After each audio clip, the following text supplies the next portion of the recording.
Jamaah, oh jamaah.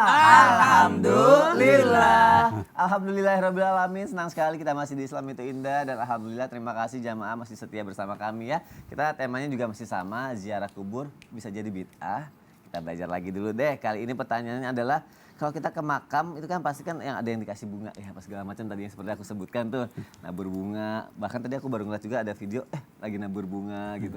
Itu sebenarnya boleh apa enggak? Aku pun ngelakuin itu sebenarnya Bib. Kalau ke makam nabur bunga gitu. Jadi mohon penjelasannya dong Habib Nabil. Masya Allah. Izin kembali Ustaz Maulana, Ustaz Syam. Baik, hadirin wal hadirat yang dimuliakan Allah. Alhamdulillah wassalatu wassalam ala sayyidina Rasulillah wa ala alihi washabihi wa mawalah. Jadi tadi tentang nabur bunga. Ya, saya mau nanya, kalau Mas Soni sendiri orang tua ada yang sudah wafat? Alhamdulillah masih ada Dua-duanya. Oh, dua-duanya baik. Jadi tapi keluarga ada yang sudah wafat? Ada, jadi mertua. Jadi kalau ke tempat ya, mertua, aku nabur bunga juga. Nah, saya mau nanya, kalau misalnya Mas Soni atau istrinya Mas Soni datang ke kuburan mertua yang sudah wafat, lalu kemudian terus nanam puun, boleh nggak? Oh, belum pernah sih nanam pohon. Nanti nanam pohon mangga, nanti kasih mangganya buat saya. Ya. Jadi kadang-kadang ini para pemirsa yang dimuliakan Allah ya, para jamaah itu kita semua dibawa ke syariah gitu ya. Padahal nggak semuanya nih masalah yang sifatnya syar'i. Ya. Kalau dikatakan apa sih awalnya atau dalilnya gitu yang kira-kira ini terkait dengan masalah bunga ini. Jadi dalam hadis riwayat Bukhari itu dikatakan, hadis yang sahih ya, bahwa Nabi Muhammad SAW pernah melewati satu kubur, lalu kemudian beliau menancapkan dahan yang masih hijau ya, yang masih hidup gitu, artinya masih segar, tancapkan ke kuburan itu. Lalu kemudian ditanya oleh sahabat, ya Rasulullah apa itu? Karena saya mendengar itu sedang diazab kubur, maka ketika selama dahan itu masih hijau maka dia meringankan. Sebagian ulama, Mas Soni, itu ketika menafsirkan hadis ini, itu mereka kemudian menyatakan, kenapa itu dahan masih hijau itu meringankan? Syekh Wahbah Zuhaili dalam kitabnya Al-Fiqh Al-Islami wa Adillatuh, ya, ini kitab fikih ala madahib al-arba'ah, jadi 4 mazhab, ya, berikut dalil-dalilnya. Kata Syekh Wahbah Zuhaili, kenapa tadi dahan yang ditancapkan itu bisa meringankan azab kubur? Karena dahan yang masih hijau atau masih hidup atau masih segar itu bertasbih kepada Allah. Dalilnya apa? Sabbahalillah ma fis samawati wa ma fil ardh. Yusabbihu lillah ma fis samawati wa ma fil ardh. Segala sesuatu yang ada di alam ini bertasbih kepada Allah. Selama dia masih bertasbih, maka orang yang ada di dalam situ diringankan kalau dia diazab, ya. Itu kata Syekh Wahbah Zuhaili. Lalu kemudian nanya lagi, gimana kalau bunga? Ada dalam satu kitab, mungkin tadi saya katakan jangan semua dibawa ke syariah, tapi ada satu kitab Syekh Asy-Syarbini namanya, di dalam kitabnya Al-Iqna, ya, beliau menyampaikan bahwa kalau kita termasuk selain dahan itu adalah hal-hal yang masih segar, dianjurkan kalau yang baunya wangi. Gitu ya. Pandan. Nah, seperti tadi bunga atau misalnya apa itu karena baunya wangi. Kenapa demikian? Karena secara ini juga namanya mayat, itu kan banyak ditanam mayat, pasti ada bau yang kurang sedap. Mungkin dari mayat yang sedang membusuk dan sebagainya. Maka bau wangi itu menurut Syekh Syarbini itu membuat kita tidak terlalu terganggu dengan bau mayat yang di situ. Dalam kitab-kitab yang lain dikatakan bahwa malaikat itu senang dengan wangi-wangi. Sementara setan itu senang dengan bau busuk. Nah, oleh sebab itu maka mungkin, saya tidak tahu juga Mas Ani, mungkin yang bawa bunga itu memang tadi supaya dia menghindari bau busuk tadi. Tapi secara ini adalah ketika bunga itu masih segar, dia bertasbih. Maka meringankan terhadap orang yang sudah meninggal itu. Berarti ya nggak apa-apa ya kalau misal itu selama itu wangi, insya Allah ya. Selama masih wangi. Kenapa ya? Karena mungkin ikutin orang-orang terdahulu kali, orang-orang tua keluarga. Nabur bunga dulu baru nanya kesana, gitu. Iya, naruh bunga. Dan ternyata baru tahu, nanya sekarang baru kesempatannya. Ternyata ya boleh ya. Kalau naruh air, kan nggak ada juga. Bunga udah dikasih air gitu, apalagi air-air mawar gitu ya kan. Nah itu gimana tuh Ustaz Syam? Cukup 1 botol, nggak banyak-banyak gitu. 1 galon. Itu boleh Ustaz. Baik, bismillahirrahmanirrahim. Guruku kembali Habib Nabi Ustaz Maulana Mas Soni serta guru-guru kami dimuliakan Allah Subhanahu wa taala. Bagaimana hukum seseorang menyiram air di atas makbar atau makam? Apalagi dengan air tertentu, misalnya air mawar, apakah itu termasuk bid'ah atau tidak? Maka Imam Nawawi Al-Bantani ya dalam Nihayatuz Zain menjelaskan bahwasanya termasuk tafaulan ketika seseorang menyiramkan air di atas kuburan karena dengan maksud harapan keadaan di dalam kuburan itu tetap adem. Ini kadang-kadang dipelintir lagi dengan orang-orang yang tidak sependapat sedangkan mempunyai rasa hasud di dalam hatinya dan mengatakan kalau begitu siramkan lebih banyak.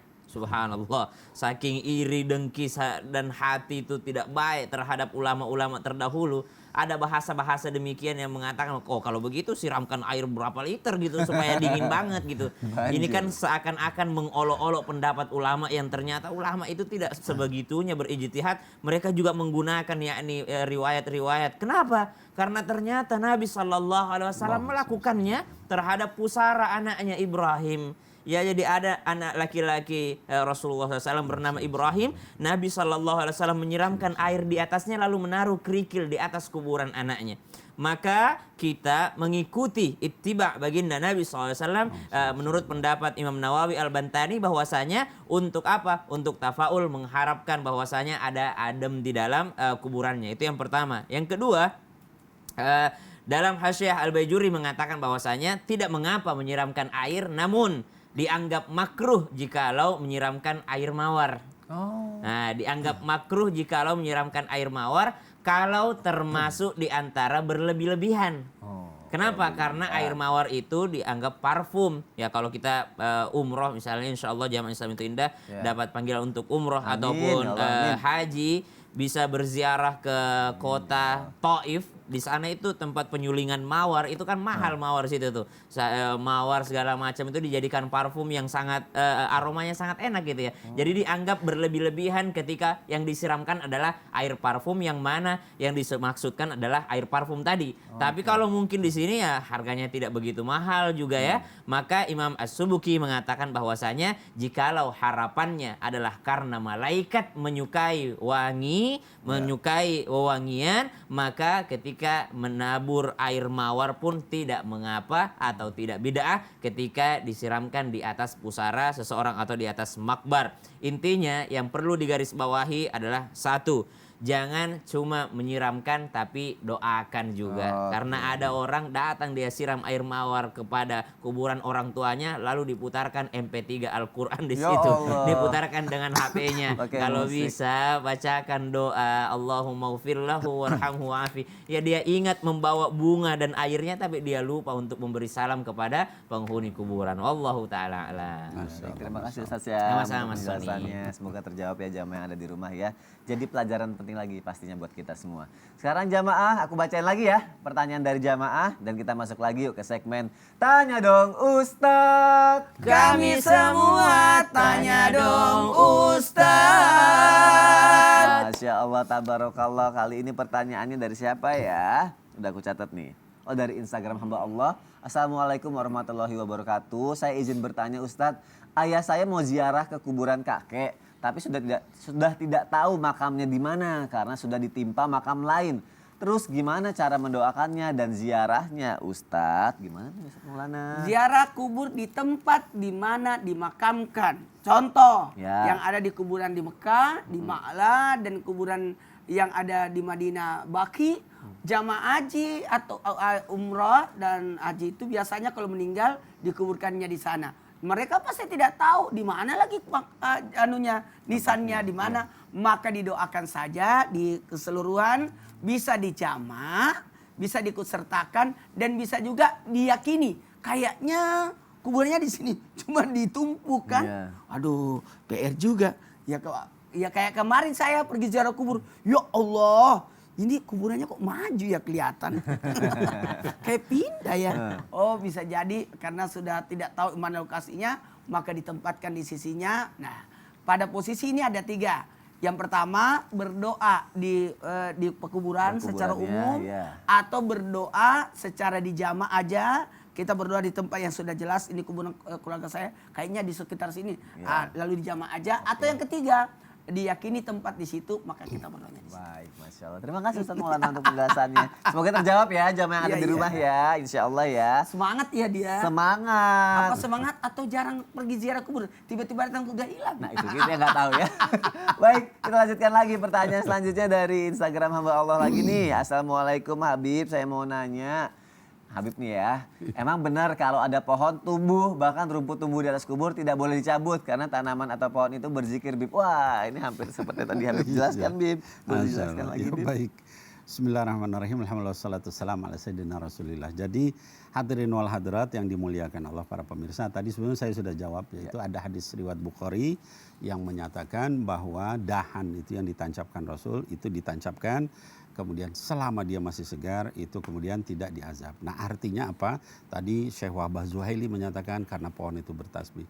Lalu pertanyaannya tadi gimana itu? Cabut apa enggak gitu. Jadi kalau jumhur ulama, jumhur fuqaha itu menyatakan kalau dia adalah pemilik makam itu atau orang yang memang berkuasa untuk merawatnya, boleh dia membersihkan itu Mas Soni, tapi hendaknya dia menyisakan. Oh, disisain supaya semua. tetap ada yang bertasbih gitu. So dibersihin tapi jangan semuanya.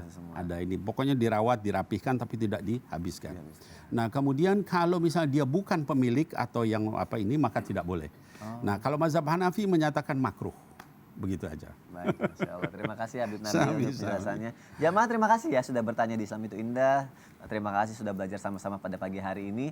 Dan sekarang jamaah kita akan mendengarkan muhasabah ya. Dan juga doa yang akan dibawakan oleh Ustadz Syam. Silakan Ustadz. Bismillahirrahmanirrahim. Jamaah Islam itu Indah yang dimuliakan Allah Subhanahu wa taala. Nabi SAW bersabda, "Kuntu nahaitukum." Dahulu pernah aku melarang kalian untuk berziarah kubur. Namun hari ini aku mempersilahkan kalian.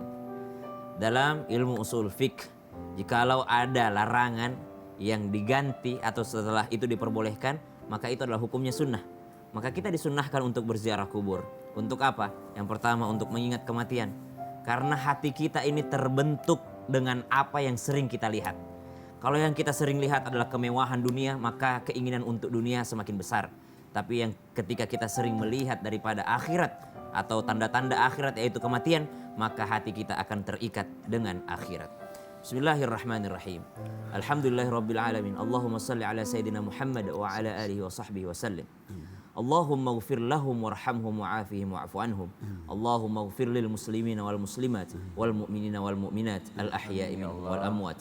Wa sallallahu ala sayyidina Muhammad walhamdulillahi rabbil alamin. Ya Rabbil alamin. Terima kasih ya Allah, terima kasih kepada guru-guruku. Terima kasih ya jamaah. Insyaallah besok kita ketemu lagi ya. Wassalamualaikum warahmatullahi wabarakatuh. Waalaikumsalam warahmatullahi wabarakatuh. Allahumma salli ala